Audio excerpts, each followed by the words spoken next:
Welcome to another Atchman Kings of War Battle Report. Twilight Kin versus the Kingdoms of Men in a 2,000-point match with the scenario being kill. So this was a list I used. I've been experimenting with some things, and one of them that I really have decided that I liked is the Horde of Pikemen with Indomitable Will and the Brew of Strength. It is darn near as effective as a Horde of Foot Guard. Not quite, but it's so close that statistically it's almost identical. So the army starts out with that: a Horde of Pikemen with Indomitable Will and the Brew of Strength, a Horde of Foot Guard with Indomitable Will and two-handed weapons, a Horde of Fanatics with the Mead of Madness. I think that's only the second time I've ever used a Horde of Fanatics. I thought I'd give it a try. Two regiments of knights, one with the Potion of the Caterpillar and one with striding. And I hardly ever use knights either, so that's why I put them in the list, just to try something else out. Another unit I never used and I wanted to try out was a regiment of mounted scouts with the gunpowder upgrade and the hammer of measured force in case I get a lucky flank charge on something with a lot of armor. Two generals on winged beasts, which I do use all the time. One of them had the hex wand. And two heroes on horses with Indomitable Will, one with the blade of slashing and one with the mace of crushing, for a total of only 11 drops but 22 unit strength. I didn't think I had a copy of Jeff's Twilight Kin list, but I did, so that's really kind of neat. Have a regiment of Impalers with the Staying Stone and the Scream Shard, a regiment of Blade Dancers with the Helm of the Drunken Ram, a horde of Kindred Tall Spears with the Hammer of Measured Force, a regiment of Twilight Cladestalkers, those are nasty, 3 troops of Gargoyles, a regiment of Abyssal Horsemen with the Potion of the Caterpillar, 2 Bolt Throwers, Soulbane with the Horse and Mournful Blade, another really good thing. 2 Crones, one had Bane Chant, the other one had Drain Life and the upgrade for Drain Life. An ASB with loot for a total of 14 drops and 19 unit strength. My pictures this game absolutely rot, so just please forgive me ahead of time. He started out with a unit of Gargoyles here on his left flank, and then on top of the hill he had a Bolt Thrower. Then he had his unit of Abyssal Horsemen. Between them and the unit of Kindred Tall Spears, there was another Bolt Thrower. So then we had the horde of Kindred Tall Spears with the Hammer of Measured Force. Then he had his Impalers, and then his Kindred Gladestalkers, Twilight, whatever they are, Gladestalkers, were there, and they scouted up into the woods ahead of time. And then far on the other side are the Blade Dancers, and finally 2 of his troops of Gargoyles kind of piled together over there. So over on my right flank, I put a unit of knights, and then I had 2 heroes on horse. And the reason why is because I was going to send those guys after the 2 Bolt Throwers before they could do too much damage. And then I had another unit of knights with the Potion of the Caterpillar, and then my unit of pikemen with the Brew of Strength, which I had high hopes for. And behind them is the General on Winged Beast, and he is the one that had the Hex Staff, or Hex Wand, whatever it's called. And then a horde of Fanatics. On the other side of the Fanatics, I had the Scouts with the Black Powder upgrade in front of the Foot Guard with Indomitable Will. That was a mistake. And then finally, a General on Winged Beast over on top of the hill to try to get the flank of his army. So I had to talk Jeff into taking the first turn because I thought it would have been a terrible mistake not to. He goes ahead and moves his Abyssal Horsemen up through the woods, and because they have Potion of the Caterpillar. Soulbane moves up beside them. Both Bolt Throwers are going to open fire on some of my units. And you can see the Kindred Tall Spears have also moved up in the gap of the woods there. Everything else moves up in the middle. The Kindred Tall Spears and the Impalers moved up next to the unit of Gladestalkers. The unit of Blade Dancers, they stayed back a little bit. I don't know why. Probably because the General on Winged Beast could have charged them if they moved up a little too soon into that gap that's over there in their line. So the Kindred the Gladestalkers are going to open fire and just eviscerate my Fanatics this turn. So in my turn, I sent both horsemen forward. I know he had Soulbane with Mournful Blade, but I really couldn't do much about it. I was just hoping that my good armor and my Indomitable Will help me out so that I could go kill the Bolt Throwers. I did move a unit of knights forward. up to the wall because his Abyssal Horsemen were in my front. So if he charged me, he would be hindered going across the wall. And so that's what I counted on. The other unit of knights, I stayed just out of charge range there, and I think I'd taken a wound on that unit from the bolt thrower at some point there too. So that was kind of tragic. But on the other side, you could see the castle over here. You could see his little unit of gargoyles just peeking out from behind there. Despite my meed of madness, my fanatics were just out of range to charge that unit of Glade Stalkers. You can see that they did 5 wounds for me the turn before. That was an ouchie. The cool thing this turn is I managed to use the Hex Wand to zap one of his chrome-bound magic users over there so that she wouldn't be doing Drain Life on me or some other nasty spell. I moved my scouts up to engage the Blade Stalker guys, not the Glade Stalker, whichever one they are, the frenzied ones. I moved up, and I actually corrected my move after this one. I noticed that I had turned my flank to the gargoyles over there. Gargoyles aren't super potent, but in the flank they will eat you up. Probably the thing I should have done this turn was just charge those guys straight into those Glade Stalkers to keep them from shooting again, because they are going to have a big effect on the game. And the little minuscule shooting that my guys did was pathetic compared to what those things can do.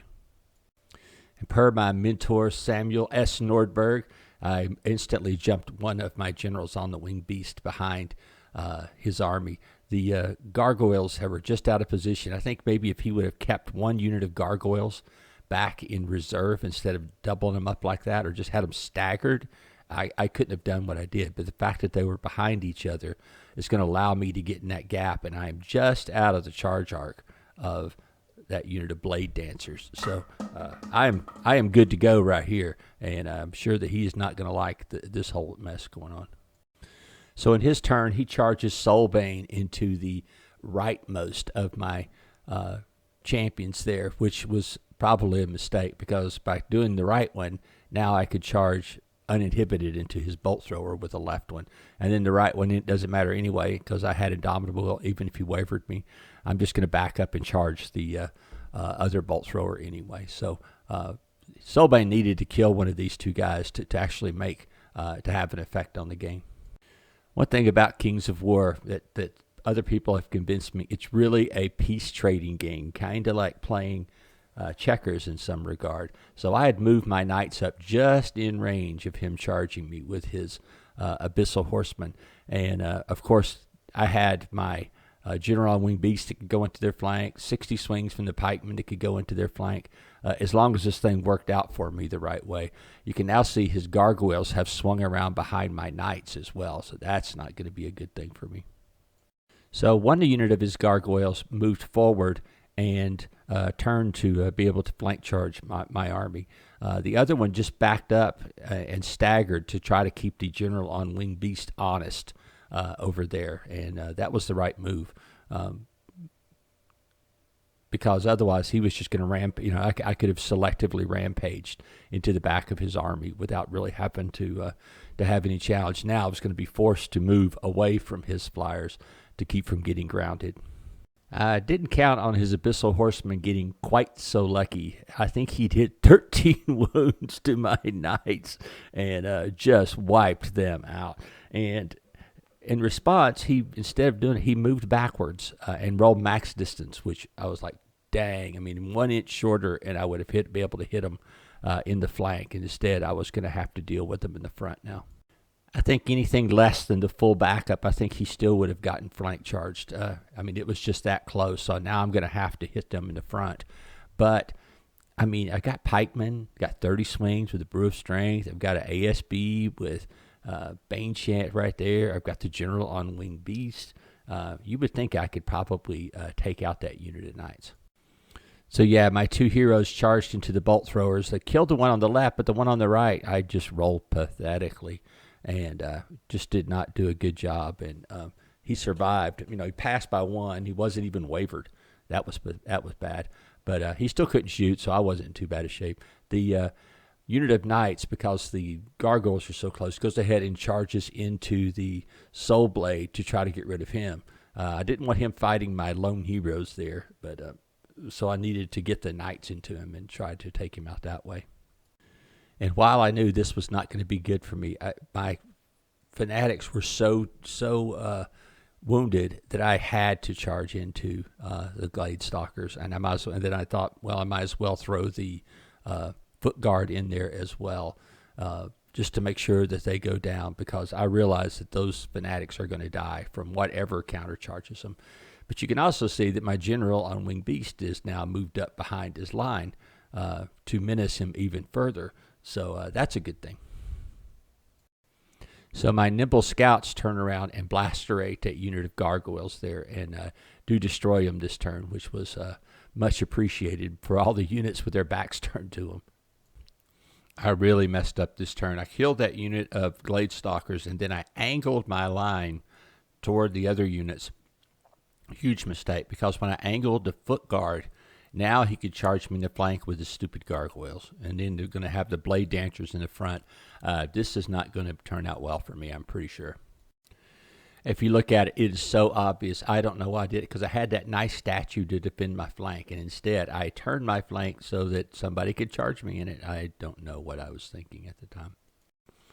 I really thought I could take down that unit of abyssal horsemen with the pikemen. I mean, it's 30 swings for 4s and 4s, but I had a Bane Chant, but I failed to hit it. And then I had the General on Winged Beast go in there, and he must have had Rubber Lance Syndrome, because he didn't do near enough damage either. And the Abyssal Knights were going to survive, and now I was going to catch it, because if you could see slightly to the left next to the woods there, that's his whole group of spearmen. They're going to be able to charge into my pikemen. And then over to the right, you see a little tiny white dot there. That is these gargoyles who are going to be able to slam into my general on winged beast. I was hoping Jeff didn't see it, but he's way too smart for that. So here come the abyssal horsemen into the general on winged beast, and the gargoyles, I think they did 14 wounds and took him off the table. So now I'm in a really hosed state here. With these units to deal with. This was not going to be a good turn for me. The Impalers go slamming into the unit of fanatics and just waste them between getting between the drain life and the amount of swings they had. It was over. And then the gargoyles hit my foot guard in the flank. This was a stupid thing again. And then the blade dancers hit them in the front. Whole bad turn going on here for me. Yeah, there's the smoking hole where my general on winged beast once was. So, like I say, that was a tragic thing. I thought that I could do enough damage, and now in my head I calculate it, and at best it was 50-50 that I would take that unit out. Now, if I would have got the Bane Chant off, which I counted on, I think I would have easily taken him out, and that way I could have been turned toward the gargoyles there and be able to defend against them.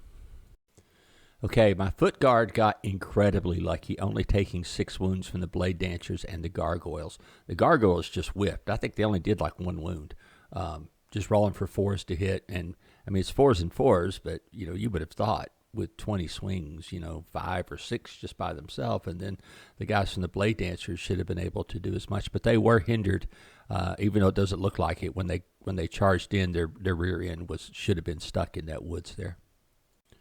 You can see the Impalers have now slaughtered the fanatics, and now they're in good position to go into the foot guard as well. Plus, he's got both of his mages there to drain life and throw Bane Chant, so it's not going to be good. This turn, there was an amazing reversal of this game. The general on winged beast, who's been flitting behind their army, gets a rear charge in on the abyssal horseman and destroys him.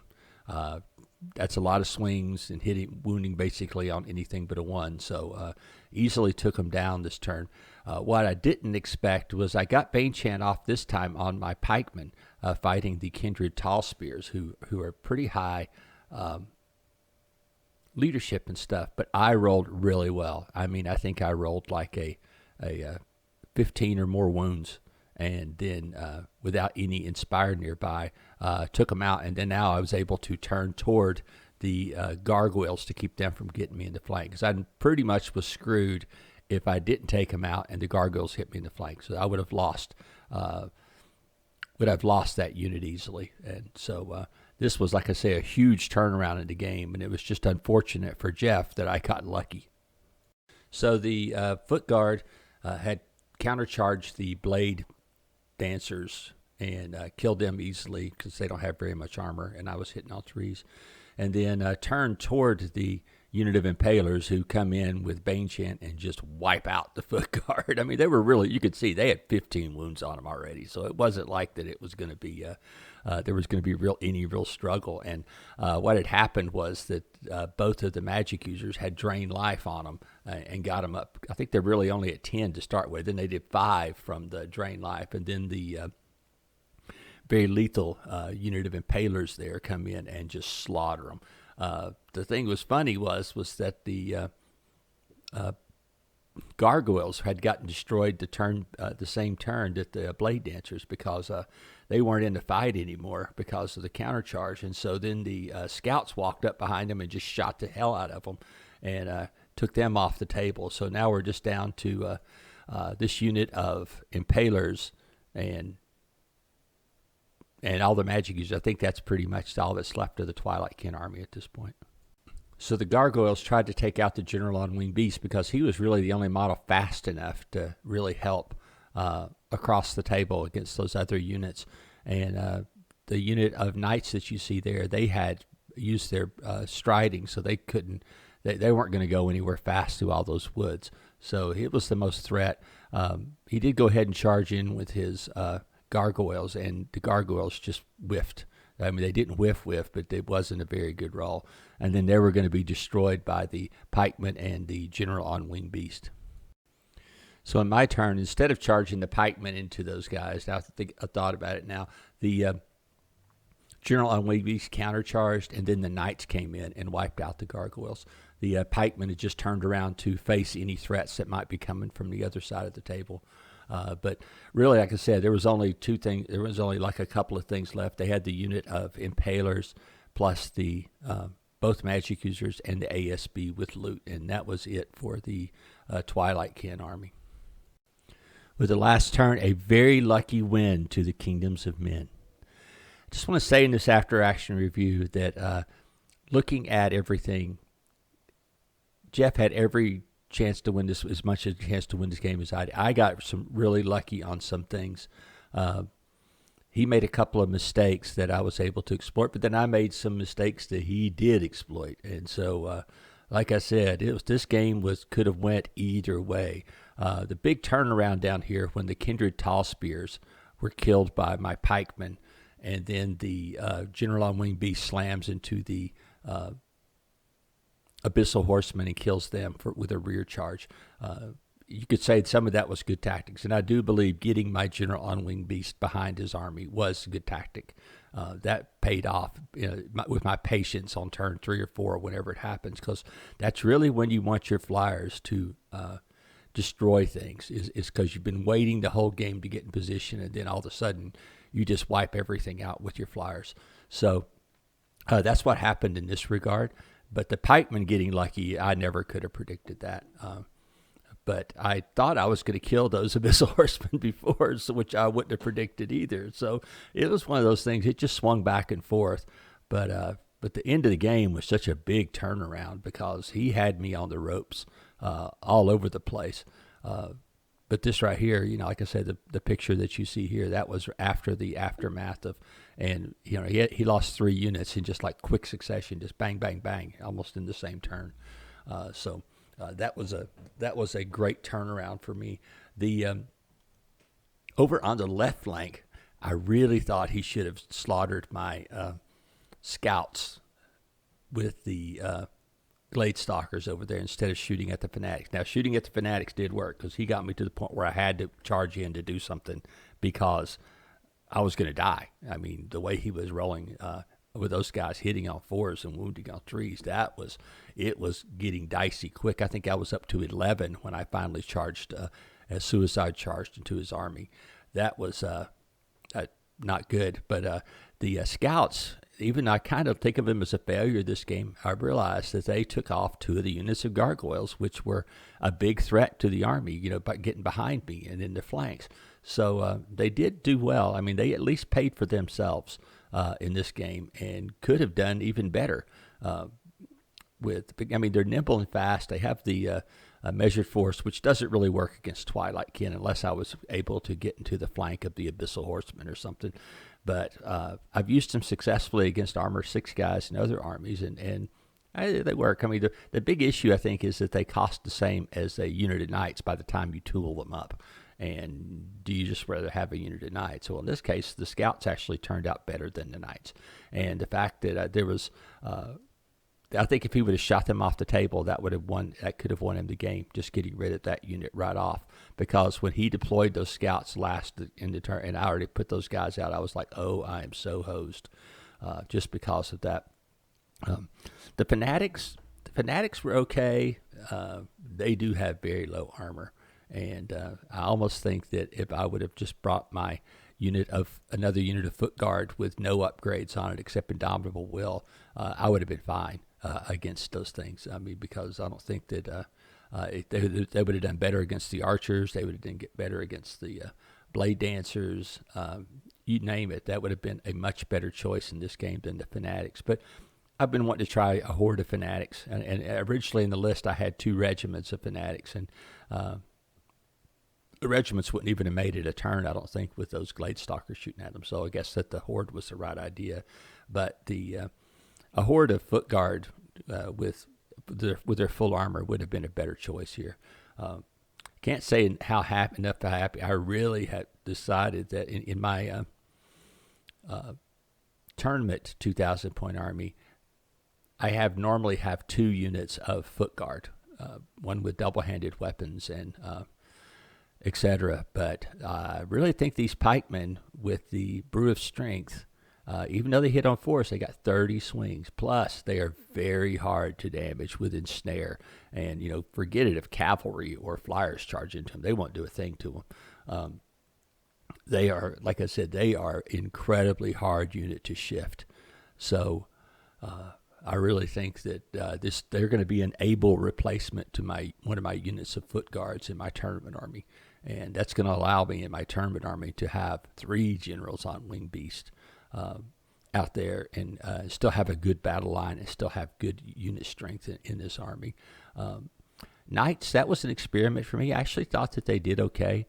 I mean, the Knights, once they get stuck, they're done. I mean, that's the problem. I mean, like his guys, his Abyssal Horsemen, even though they were stuck, they were still killing stuff. So unlike these guys, I mean, these guys, once they're stuck, they're done. But I did use them against him as a sacrificial lamb to get rid of his unit of Abyssal Horsemen. But the plan didn't quite turn out, but in the end it did, with the General on Winged Beast getting in there. So that was a good thing. I kind of like the list overall. I would probably drop the Fanatics for a unit of foot guard with shields and stuff with a higher armor, just to be able to stay there and grind a little bit longer. So it's a good list. It's like I say, it's not like my tourney list. So, but it's a pretty decent list overall. The Twilight Kin, I looked at that list today and I was like, there's no way I should have won this game. I mean, I really think that I got lucky. And there's just a couple of mistakes. I mean, if you look at the mistakes I made over here on the right flank and then the ones that cost me over on the left flank, it's truly a miracle that I won this game. I mean, I should have lost. Like I said, I think if he would have killed my scouts early in the game, it would have been game over, because those scouts hurt him really bad at the end when he's trying to flank stuff, and they were able to shoot down those gargoyles that were going to get a flanker rear charge on the rest of my army. So I really think, like I said, if he would have shot those first, this would have been a totally different game. I would have had to be not wanting to get rear charged by those gargoyles or flank charged by them, and then simultaneously charged in the front. So again, I think I told him that maybe he wanted to switch back to adding some Night Stalker elements. Now that I look at it, I'm not so sure. I think maybe if you played this game again, I think I would lose. So anyway, it was a great game. It didn't seem like it all the time at the time, how good a game it really was, but it was really a good game. And Jeff exploited my mistakes really well, getting rid of my one of my generals on Winged Beast and getting rid of my fanatics by let me get shot to death, and then me turning my flank with that so that unit of gargoyles could charge me. That was really smart on my part. But Jeff did not miss any of those things and was ruthlessly exploited them. So great game, Jeff. My advice is try to play that army again before you scrap it. So anyway, hope everybody has a great week. Hopefully we'll have a game again next week for you to enjoy.